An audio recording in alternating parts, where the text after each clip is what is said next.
अब की बार 400 पारचे नारे, पडले का भारी सारचे सारे.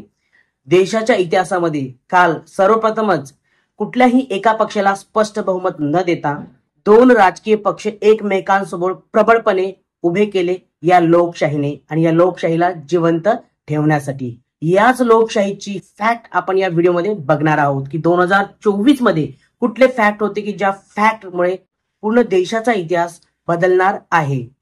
नमस्कार मित्रांनो, मी संदीप वानकडे आणि इन्फो मराठी युट्यूब चॅनलमध्ये आपल्या सर्वांचे स्वागत करतो. आशा करतो की व्हिडिओ तुम्ही शेवटपर्यंत बघाल आणि सुरुवातीला जे नवीन युजर्स आहेत, जे आपला नेहमी व्हिडिओ बघतात, त्यांनी कृपया चॅनलला सबस्क्राईब करावे. चला तर मग बघूयात व्हिडिओ. लाखो रुपये खर्च करून एक्झिट पोलचा निकाल देणारे जे मोठे मोठे कंपनीज होती, त्यांचा एक्झिट पोल या 2024च्या निवडणुकीने फोल ठरला. तुम्ही बघू शकता की कशा प्रकारचे हे एक्झिट पोलचे निकाल होते, ज्यामध्ये बीजेपीला सर्वात मोठा पक्ष ठरवण्यात आला होता आणि काँग्रेस ही कुठंच नाहीये असं या एक्झिट पोल मध्ये सांगण्यात आलं होतं. मुळात त्याच्या विपरीत घडलं. 240 बीजेपीला बहुमत मिळालं आणि 99 सीट्स घेऊन काँग्रेस हा देशातील दुसऱ्या नंबरचा सत्ताधारी पक्ष ठरला.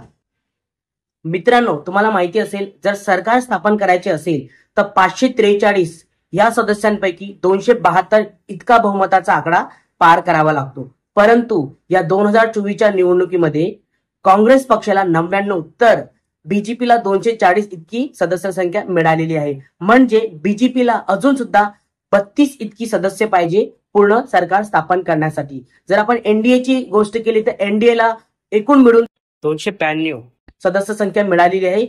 त्यामुळे भाजप सरकार स्थापन करू शकतो. परंतु येथे मोठा ट्विस्ट असा आलेला आहे की भाजपला 2019 साली एकूण 303 जागा मिळाल्या होत्या, पण 2024 साली जर बघितलं तर भाजपला 240 इतक्या जागा मिळालेल्या आहेत. म्हणजे काय, तर भाजपला एकूण 63 जागा यामध्ये कमी पडलेल्या आहेत. आणि येथून पुढे जाऊन बघितलं तर काँग्रेसला या ठिकाणी 99 जागा मिळालेल्या आहेत. आणि 2019 ची जर तुम्ही निवडणूक बघितली असेल किंवा माहिती असेल तर तेव्हा काँग्रेसला 52 जागा मिळाल्या होत्या. म्हणजे काय, तर बीजेपीने येथे स्वतःच्या 63 जागा कमी केलेल्या आहेत आणि काँग्रेसने येथे स्वतःच्या 47 जागा वाढवलेल्या आहेत. 1963 पर्यंत सर्वाधिक राहिलेले पंतप्रधान पंडित जवाहरलाल नेहरू होते. यावेळेस असं वाटत आहे की पंतप्रधान नरेंद्र मोदी हा विक्रम तोडणार आहेत. म्हणजेच काय, तर तिसऱ्यांदा पंतप्रधान होण्याचा मान हे पटकावणार आहेत. परंतु खेळी सोपी नाहीये, खेळी थोडीशी बिकट आहे. जसं मी सांगितल्याप्रमाणे 272चा आकडा पाहिजे स्पष्ट बहुमतासाठी. यामध्ये दोन व्यक्ती असे आहेत की जे किंग मेकर ठरलेले आहेत. त्याविषयी आपण पुढे बघणारच आहोत. असं वाटत होतं ना की बीजेपीला हिंदी भाषिक प्रदेशामध्ये सर्वाधिक आतापर्यंतची सीट मिळालेले होते. परंतु मागच्या इलेक्शन मध्ये उत्तर प्रदेशमध्ये दमदार कामगिरी करणाऱ्या बीजेपीला मात्र यावेळेस 30 जागांचे नुकसान झालेले आहे. म्हणजे हिंदी भाषिक प्रदेशामध्ये जो मतांचा अनुमान लागला होता तो कुठेतरी या ठिकाणी फोल ठरलेला दिसतो. हा मुद्दा सर्वात महत्वाचा काय आहे, तर दोन व्यक्ती भारतीय राजकारणाच्या इतिहासामध्ये किंग मेकर ठरलेले आहेत. ते म्हणजे चंद्रबाबू नायडू आणि नितीश कुमार. जर एनडीएला सरकार स्थापन करायचं आहे किंवा इंडियाला सरकार स्थापन करण्यासाठी दोन व्यक्ती आहेत की जे किंग मेकर ठरू शकतात. ते म्हणजे चंद्रबाबू नायडू, जे की तेलुगू देसम या पार्टीचे अध्यक्ष आहेत, ज्यांना 16 इतके उमेदवार मिळालेले आहेत. आणि दुसरा व्यक्ती म्हणजे नितीश कुमार.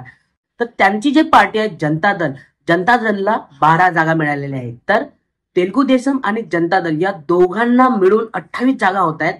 म्हणजे एकूण दोघांची जर आपण बेरीज केली तर एकूण 28 जागा या दोघांकडे आहेत. आणि हे 28 जागा कदाचित इंडिया किंवा एनडीएला सरकार स्थापन करण्यामध्ये मदत करू शकतात. आणि म्हणून दिल्लीमध्ये याविषयी जोरदार हालचाली चालू आहेत की कोण या लोकांना आपल्या गोटामध्ये घेईल.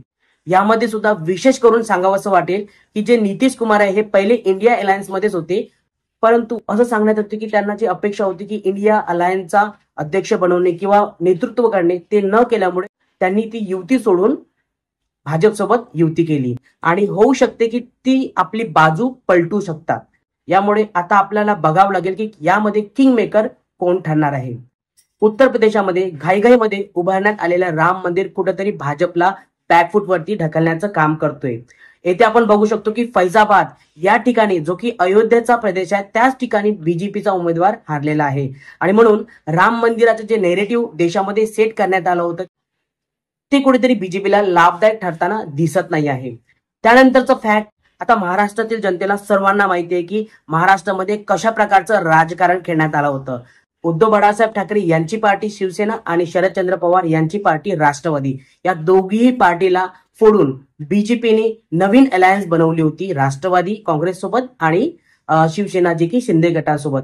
हे फोडाफोडीचं राजकारण करून सुद्धा बीजेपीला पाहिजे तेवढा आकडा क्रॉस करता आला नाही आणि म्हणून फोडाफोडीचे राजकारण हे कुठेतरी बीजेपीला बॅकफुटवर ढकलताना दिसत आहे. बीजेपीचे राष्ट्रीय अध्यक्ष जे.पी. नड्डा यांनी एका सभेमध्ये असं विधान केलं होतं की बीजेपीला आता आरएसएसची गरज नाहीये, परंतु या निकालाने सिद्ध केलं की बीजेपीला आरएसएसची किती गरज आहे. कारण बीजेपी आणि आरएसएस हे कधीच एकमेकांपासून दूर होऊ शकत नाही आणि म्हणून हे फॅक्ट खूप महत्वाचं आहे की बीजेपी आरएसएसच्या पाठिंब्यामुळेच सत्तेमध्ये राहू शकते. आता सर्वात महत्वाचा फॅक्ट असा आहे की राजस्थानमध्ये मागच्या वेळेस बीजेपीने 25च्या 25 सीट जिंकल्या होत्या, परंतु यावेळेस राजस्थानमध्ये बीजेपीचे सरकार असून सुद्धा बीजेपीला यावेळेस राजस्थानमध्ये केवळ 16 जागा मिळालेल्या आहेत आणि काँग्रेसला 8 जागा मिळालेल्या आहेत. म्हणजेच काय, तर राजस्थानची इलेक्शन सुद्धा पलटलेलं आहे. तर मित्रांनो, अशा प्रकारचं या 2024च्या निवडणुकीचं फॅक्ट आहे. आता बघण्यासारखा मुद्दा काय आहे की सरकार कोण स्थापन करते आणि कोण 5 जून ते 9 जून पर्यंत राष्ट्रपतीकडे जाऊन कोण सरकार स्थापनाचा दावा करू शकते. यामध्ये तुम्हाला काय वाटते, तुमची काय प्रतिक्रिया आहे? इंडिया आणि एनडीए या दोघांमध्ये कोण सरकार स्थापन करू शकते आणि कोणाचा पंतप्रधान होऊ शकते? अशाच माहितीपूर्ण व्हिडिओसाठी आपल्या या चॅनलला सबस्क्राईब करा आणि हा व्हिडिओ तुमच्या मित्रांपर्यंत जास्तीत जास्त शेअर करा. व्हिडिओ पूर्ण बघितल्याबद्दल सर्वांचे धन्यवाद. पुढच्या व्हिडिओमध्ये लवकरच भेटूया. नमस्कार.